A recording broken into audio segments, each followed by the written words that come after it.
Hi అండి, నేను మీ Sandhyarani. Welcome back to our channel Aaha Mana వంటలు.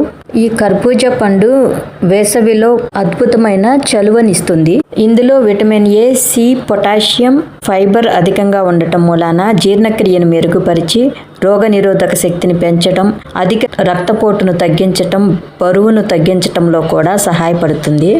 ఇంకా కంటి చూపును మెరుగుపరచడం, మూత్రపిండాల్లో రాళ్ల సమస్యను తగ్గించి కిడ్నీల పనితీరును మెరుగుపరచడం వంటి ఎన్నో ప్రయోజనాలున్నాయి. ఫైబర్, ప్రోటీన్, ఒమేగా-3 ఫ్యాటీ యాసిడ్స్ ఎక్కువగా ఉన్న సబ్జా గింజలు 1 స్పూను, వేసవిలో శరీరానికి అద్భుతమైన చల్లదనాన్నిచ్చే గోందు కత్తిర 1/2 టీ స్పూను, అంటే 5-6 పలుకులు వేస్తున్నాను. ఈ రెండింటిలో నీళ్లు పోసి నానబెట్టుకోవాలి. సబ్జా గింజలు 20 మినిట్స్లో నాని బాగా ఉబ్బుతాయి.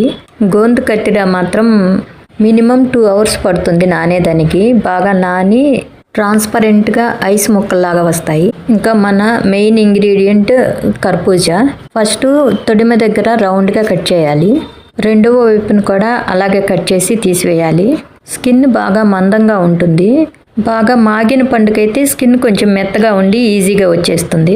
ఇలా స్కిన్ మొత్తం పీల్ చేసేసాక మధ్యలో కట్ చేసినట్లయితే గింజల పార్ట్ని ఈజీగా తీసివేయచ్చు. ఈ గింజల్లో కూడా జ్యూస్ ఉంటుంది, అందుకనే వీటిని ఫిల్టర్ చేసుకున్నట్లయితే గింజలు డ్రాప్ అయిపోయి జ్యూస్ మాత్రం వస్తుంది. గింజలను మాత్రం ఫిల్టర్ చేసుకుంటున్నామండి. ఈ కర్బూజా పండు ముక్కలను మాత్రం మిక్సీలో వేసి గ్రైండ్ చేసి డైరెక్ట్గా ఇంకా జ్యూస్ మనం బౌల్లోకి తీసుకోవటమే. గింజల నుంచి ఎంత జ్యూస్ వచ్చిందో చూడండి, తీయగా బాగుంటుంది జ్యూస్ కూడా. ఈ కర్బూజా లేదా మస్క్ మెలోన్ని ఒకవైపు మాత్రం ఓపెన్ చేసి గుజ్జు తీసుకోవచ్చు. అది ఎలాగో చూడండి. తొడిమ దగ్గర రౌండ్గా చెక్కు తీసేసి ఓపెన్ చేసి ఫస్ట్ గింజల పార్ట్ని తీసేసేయాలి.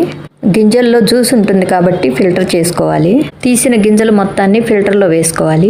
ఎడ్జెస్ షార్ప్గా ఉన్న స్పూన్తో కానీ లేదంటే చిన్న సైజు గరిటెతో కానీ రౌండ్గా తిప్పుకుంటూ పల్పుని కేర్ఫుల్గా తీసేసుకోవాలి.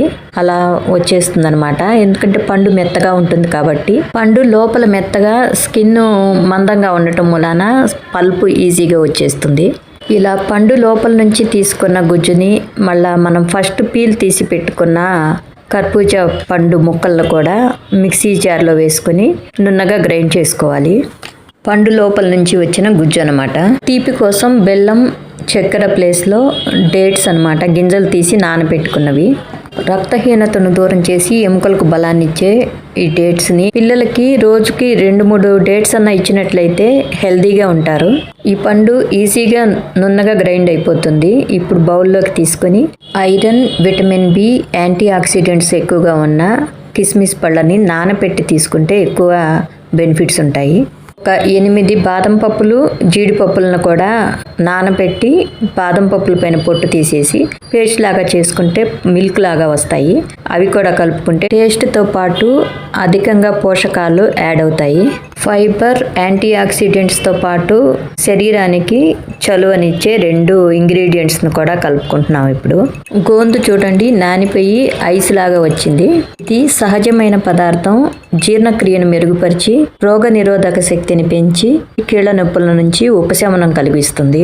జీర్ణక్రియను మెరుగుపరచడంలో కూడా సహాయపడుతుంది. అన్నింటినీ ఒకసారి బాగా కలుపుకొని ఇంకా గ్లాసెస్లోకి పోసుకొని సర్వ్ చేసుకుంటే మన హెల్తీ, శరీరానికి చలువ చేసే పోషకాల జ్యూస్, కర్బూజా జ్యూస్ రెడీ అయిపోయిందండి. ఇంకా సన్నగా తరిగిన బాదం, పిస్తా పలుకులను కూడా వేసుకొని పైన కొంచెం హనీ వేసుకుని ఇంకా చల్లగా టేస్ట్ని ఎంజాయ్ చేయటమే. మరొక మంచి రెసిపీతో మళ్ళీ కలుద్దాం. Thank you for watching.